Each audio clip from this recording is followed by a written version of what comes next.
So thank you all. Thank you, Hande. Thank you all for being here.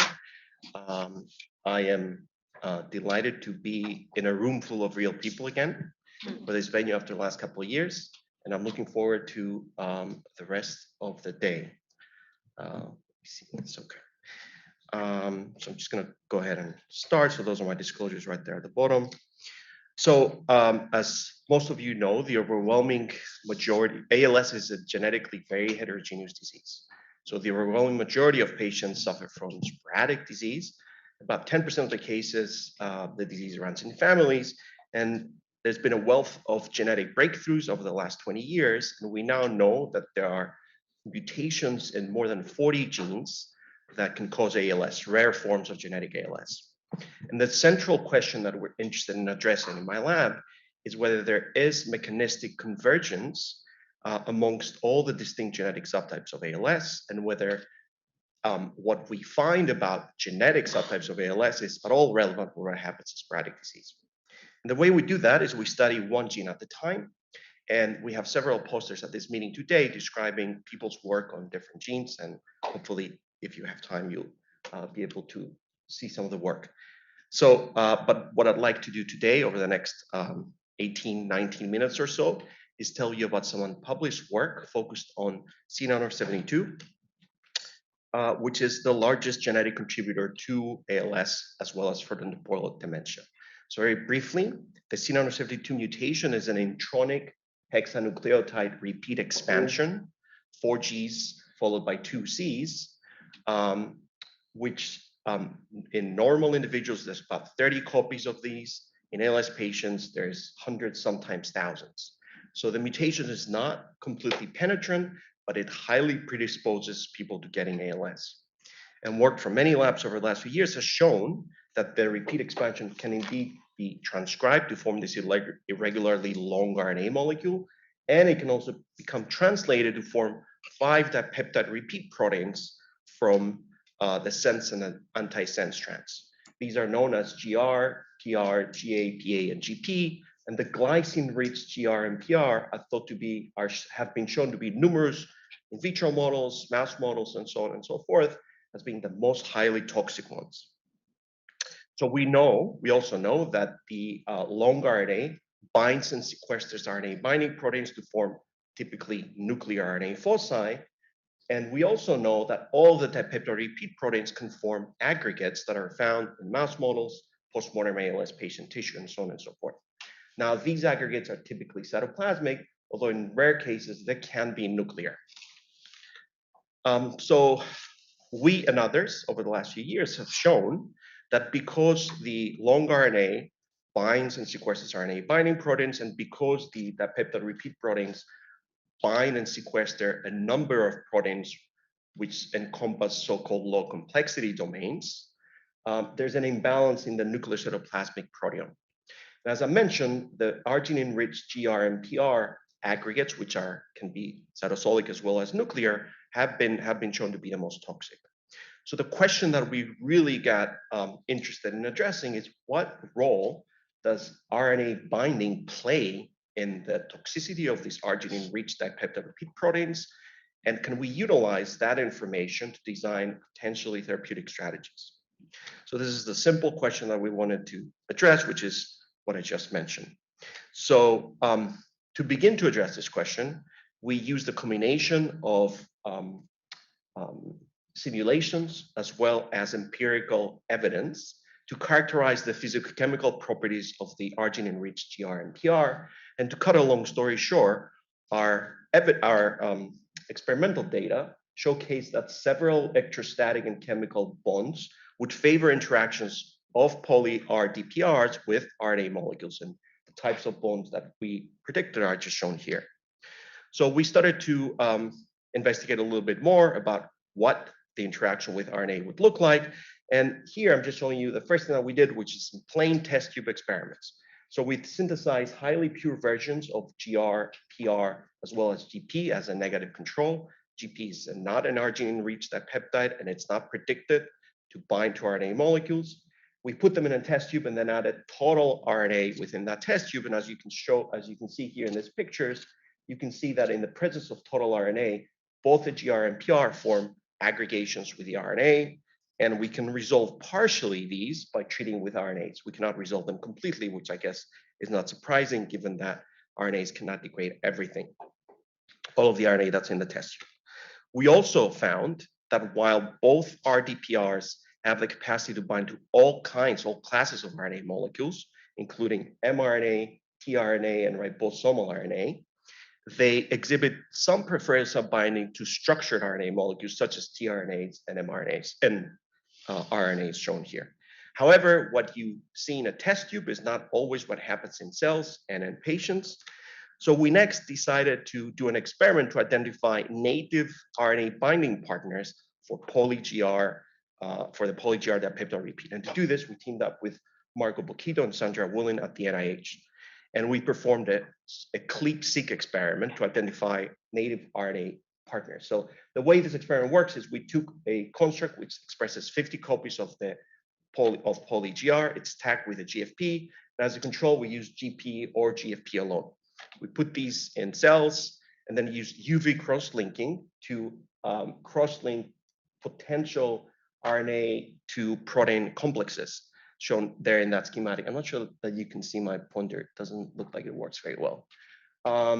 So then you can isolate this protein RNA complexes, you can extract them, and you do an RNA-seq experiment to identify the types of RNAs that are found. And these are some controls there at the bottom. These are northern blots showing you that with increasing amounts of UV cross-linking, you start seeing the formation of RNA protein complexes in the last column with GFP GR50. And when you treat with RNAs, you're able to resolve these complexes. So we did this experiment, and to our surprise, we found that the poly-GR almost exclusively interacted with ribosomal RNA. And this is the data here. So you can see that 96% of the CLIP reads that we identified in this experiment mapped to ribosomal RNA loci. There's some non-coding RNAs and a little bit of very few components of mRNAs. Now, importantly, ribosomal RNA is highly abundant, and it's not surprising that our controls also pulled down ribosomal RNA, but GFP GR50 pulled down significantly more. This is another way to show the data, and the reason I want to show this volcano plot is because on the right, I'm showing you the individual peaks that were enriched for binding with poly-GR. And what a point I want to make is that there are numerous different ribosomal RNA species that correspond to what poly-GR was bound to that are enriched in the right. However, when it comes to tRNA, which is highly abundant in cells, it seems to be de-enriched. And this is in stark contrast to what our in vitro experiment, what our test tube experiment showed.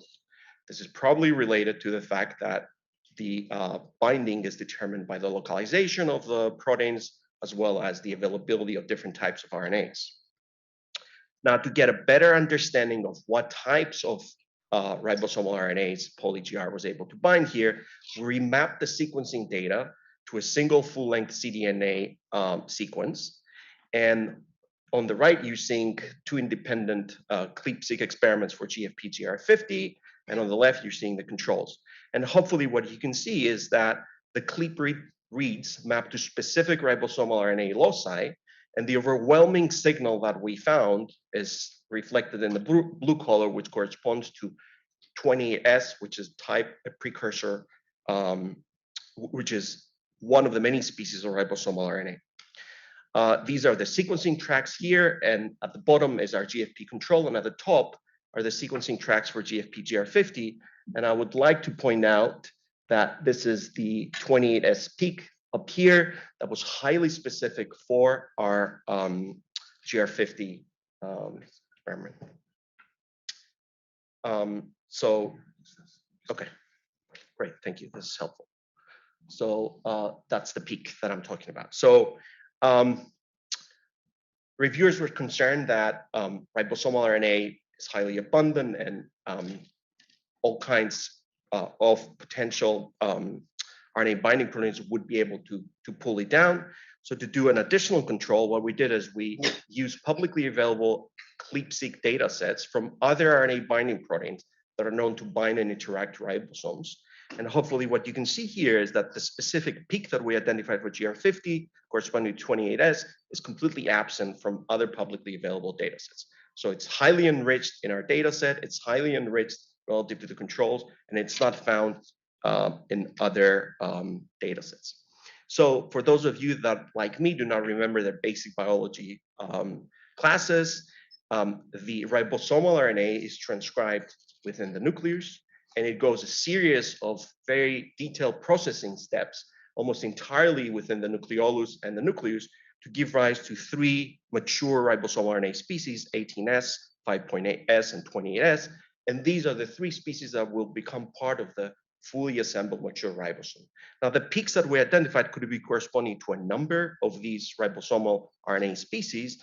And to validate our results and try and refine further what types of RNAs GR could bind to, we did immunoprecursation assays followed by northern blots and quantitative PCR. This is just some validation data to show you that indeed we can pull down 28S, 18S, 5.S, all these different ribosomal RNA species exclusively with GR50. So collectively, this data show that poly-GR binds to multiple ribosomal RNA species, including precursors found in the nucleolus, and mature RNAs that are found both in the nucleolus as well as the fully assembled cytoplasmic ribosomes. And we reasoned that if this data is true, there would be downstream, this would lead to an impairment of ribosomal assembly, as well as downstream protein translation defects. Now, several other groups at the time have had reported that there's protein translation defects in the presence of poly-GR and poly-PR, and our data was well aligned with that information. But the one thing that we wondered was that if indeed poly-GR can bind to these ribosomal RNA species, then it would create probably an imbalance in the localization of the ribosomal RNA itself. So we tested that in our system, and I'm just showing you here that in cells that overexpress GR50, we see a reduction in total ribosomal RNA, and we also see a significant shift in the nucleocytoplasmic ratio of ribosomal RNA, in that there's more ribosomal RNA stuck within the nucleus that does not make its way out to the cytoplasm. This is a cell-based model. Does this happen in patients? Is this relevant at all for the disease? And the answer is yes. This is postmortem ALS tissue for 3 C9 ALS cases and 3 controls. These are brain cells. And what you can see here is the analysis of the nucleocytoplasmic ratio of the ribosomal RNA itself. And you can see that basically there's a significant reduction with more of the ribosomal RNA being stuck within the nuclei of these surviving neurons in postmortem ALS tissue. Now, the identification of this ribosomal RNA as a binding partner for poly-GR is very well aligned with numerous previous mass spec-based studies that have reported that both poly-GR as well as poly-PR, for that matter, can bind to ribosomal RNA proteins, ribosomal proteins, not RNA. And in fact, when we looked at all the data that was previously published, we found that there was one ribosomal protein known as RPL7A, which was the single ribosomal protein that every study found to be a binding partner for poly-GR. So this caught our attention. And we then downloaded available cryo-EM data of the mammalian ribosome to look at where these RPL7 protein subunit is found. And to our surprise, what we found was that RPL7A is sitting on the surface of the ribosomal, of the fully assembled ribosome, right next to the 28S peak, the ribosomal RNA species that we identified in our CLIP-Seq data. So using this information, we're able to create an in silico model of the fully assembled ribosome, and we're able to identify what is likely one of many binding pockets that poly-GR can dock within the fully assembled ribosome. So this pocket is comprised of the 28S ribosomal RNA species that, again, we identified in the CLIP-Seq, as well as RPL7 shown here in green. So we took this a step further and we did molecular simulation analysis, dynamic simulation analysis to try and understand what are the dynamics of this interaction between poly-GR as well as the different components that are found within the pocket of the fully assembled ribosome. And this is the simulation of the energy of the interaction across time.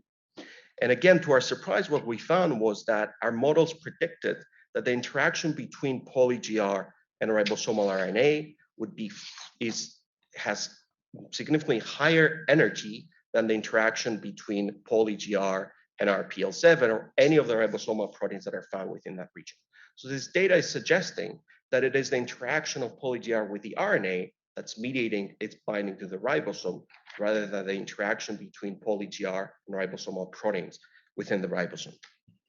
So this gave us an additional idea because we wanted to experimentally test whether we can inhibit this interaction of poly-GR with the fully assembled ribosome based on the information that we had in our hands. So we thought, how can we potentially inhibit this interaction? And then maybe we can use the CLIP-Seq data that we have, because we identified a very narrow peak of binding of poly-GR to the ribosomal RNA to potentially design an oligonucleotide, which could potentially act as a bait, sequestering GR away from its binding partners. So we decided to do that. So the peak that we identified on 28S corresponded to about 150 nucleotides. So we designed one RNA molecule right in the middle of that binding site, which is similar in sequence as well as in chemistry to clinical grade antisense oligonucleotide molecules.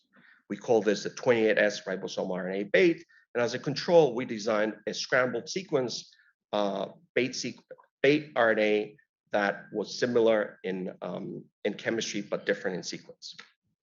So the first thing we did, we confirmed that this bait could indeed bind to poly-GR in vitro in a test tube. And you can see that it can bind very strongly, but equally strongly to a scrambled bait control. Again, this is a test tube experiment. We next put this thing in we put this thing in cells, and we showed that it can enter cells. It's not toxic at all.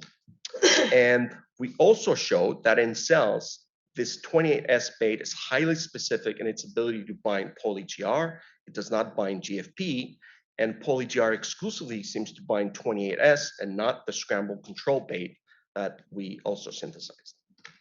So I only have 2 minutes, so I just want to finish by showing you some experiments where we utilize this bait to understand whether we can mitigate the toxic effects associated with poly-GR. So firstly, we did this in a cellular model system, and the experiment is we delivered poly-GR as well as a bait or the scrambled control. And to cut it a long story short, what we're finding is that in the presence of the 28S ribosomal RNA bait, we see an increase in the translation levels in these cells. We see a concomitant decrease in the nucleocytoplasmic ratio of ribosomal RNA, which again would be the downstream defects of poly-GR binding to ribosomal RNA. We next wanted to test this in a neuronal model system. So for this, we made stem cell-derived wild-type motor neurons, which we transfected with 50 copies of poly-GR. And surprisingly, we found that only about 10% of these neurons degenerate across 80 days in culture. It turns out that the cells that degenerate are ones that, if I can make this movie play, maybe I can't. But in short, it turns out that the motor neurons that degenerate are exclusively ones that accumulate poly-GR within the nucleus. And we're able to demonstrate that by tracking individual cells. And again, to cut a long story short, what we're finding is the accumulation of poly-GR within the nucleus is basically a death sentence for these motor neurons. As soon as poly-GR ends up in the nucleus, we have downstream defects in ribosomal homeostasis and the motor neurons degenerate.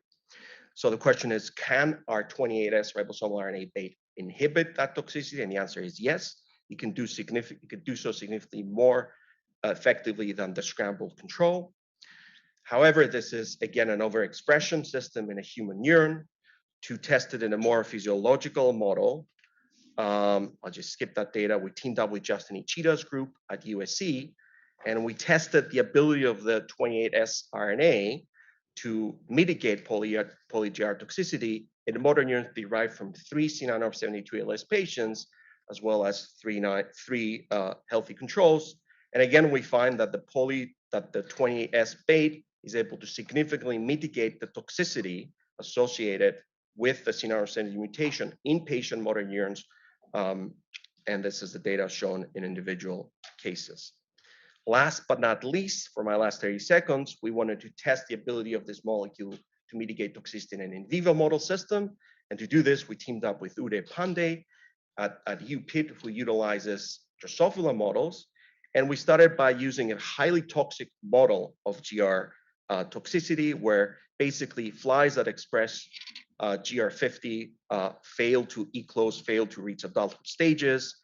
And when we indeed give labeled 28S bait to these flies, it makes it within the neuronal, within the nervous system, within their neurons.